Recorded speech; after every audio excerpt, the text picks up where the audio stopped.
So we need to have right methods and minds before it strikes.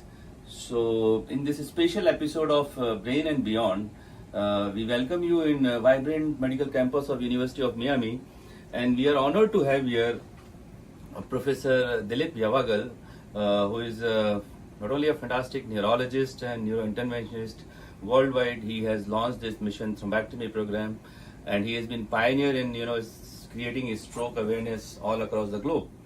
Probably it is in 97 countries. I mean, this program is there, and his main interest of research, as we'll be talking to him, in stem cells, stroke designs, and what else that we will be asking man himself. Welcome, sir. Thank you, Atulabh. It's such a pleasure to be on your episode. Great. So, I mean, first of all, I'll put it this. I mean, we know what is the global burden of a stroke. It is very important. I mean, from Indian perspective, I know. I mean, it is like we have 1.8 million strokes, new cases every year in our country, and almost 7 lakh people die. It's the second common killer cause of death in our country. What is US and global perspective according to you, Dr. Yavagal? So, the annual estimate of current burden of stroke is around 11 million strokes a year, which is 110 lakhs in Indian numbers. And in the US, actually, the burden is quite a bit lower than India.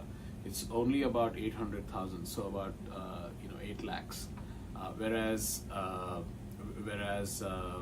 I have looked into the Indian numbers in some more detail, and the correct number is probably more like 30 lakhs or even more.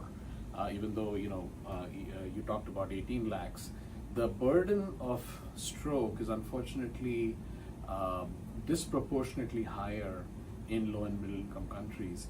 80% of all global stroke is in low and middle income countries, which was actually something that most people don't know. I didn't know till I really started looking into doing the global campaign, and that creates such a double whammy. India and low and middle income countries don't have enough resources, and they have excess burden, and that really makes it a tough situation that I think one has to plan to overcome. True. I mean,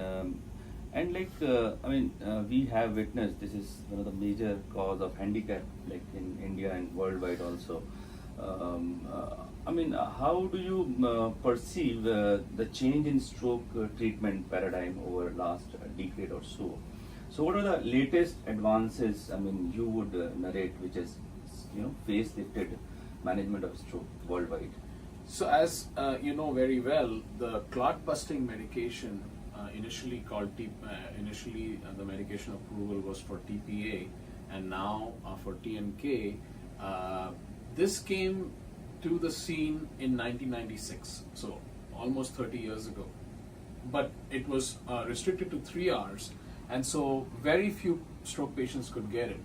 But in 2015, again, you're a leader yourself in this field, the scenario completely changed.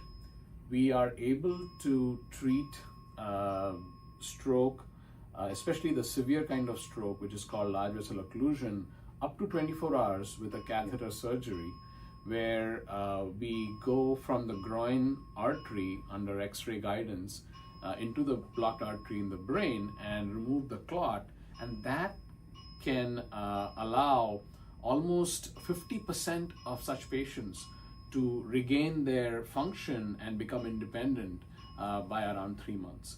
So that has been not only a revolution. Dileep, as we know, this is one of the major cause of handicap worldwide, and time is brain, as it is always said. So, what do you think, in your perspective, are the in last decade or so, what has been the advancement in stroke management, which has completely facelifted stroke treatment worldwide? Absolutely, the big advance, as you very well know, and you're a leader yourself in the field, is thrombectomy. We had the clot-busting medication TPA given through IV approved in 1996, but that was restricted to 3 hours and then 4.5 hours. So very few patients could get it, and there were many what we call contraindications, many restrictions for getting that drug. And the effect was not as dramatic. With thrombectomy, which was proven in 2015, and then again some more trials came out in 2018, we can now treat the severe form of stroke called LVO stroke, which gives almost 60% of all stroke handicap or disability up to 24 hours. We you and I, we go with a catheter from the groin artery under X-ray guidance all the way into the brain and remove the clot that's blocking the brain. And this leads to almost 50% of patients completely reversing their handicap at 3 months. That is not only, as you'll agree, a revolution in stroke, but a revolution in all of medicine, where very few treatments can give you a 50 to 60% chance of almost a cure.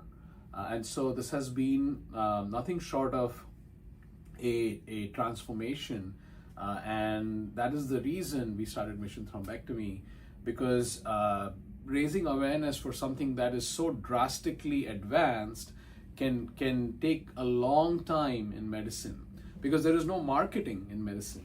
Yes. And so with Mission Thrombectomy and with your help in India, we've really made a dent in raising awareness about stroke and thrombectomy, that stroke is now curable.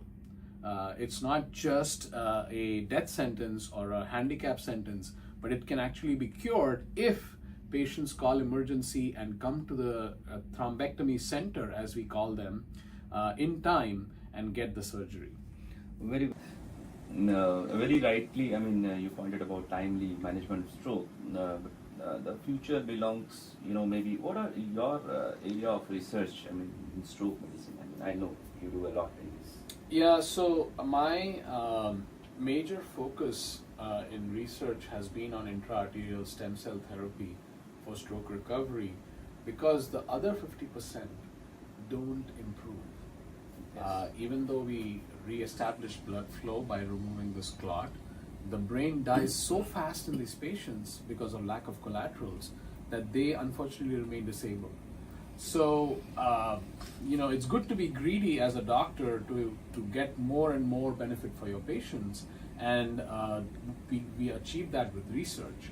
And in my laboratory at the University of Miami, just about 50 meters away, we've been testing intra-arterial cell therapy in animal models of stroke. And we have seen a tremendous benefit where we can improve this cure up to 80% of patients if we add stem cells after establishing blood flow. So that's in window period again, or It's actually up to 48 hours. 48 hours. Yeah. Okay. Not beyond that so far. Right now, it's all in the acute period. Okay. There are good indications from other laboratories that it can be done even later. Mhm. But right now, we are focusing on the first 48 hours. Okay, but that's not still part of guidelines or It's still recommendations? research. Research. Yeah. But we have done 3 first-in-man patients now. Okay. And the first patient was a 36-year-old who got locked in Mhm. despite me doing the thrombectomy, Mhm. which is basically the patient was conscious but couldn't move any of his arms, face, legs. Only he could move his eyes up and down. And the FDA gave me permission under compassionate use to give stem cells to him, and we gave the stem cells at the starting of the artery. So the blood flow takes the stem cells, and they are very anti-inflammatory. This patient is sitting up and eating with his right hand. He was on a ventilator. He's off the ventilator and has had a dramatic recovery. The MRI showed the stroke came down by 60% after we gave stem cells, even within a few days. So there is really, and this correlates with our animal data. So it's very exciting that we could really bring this to patients within the next 3-4 years.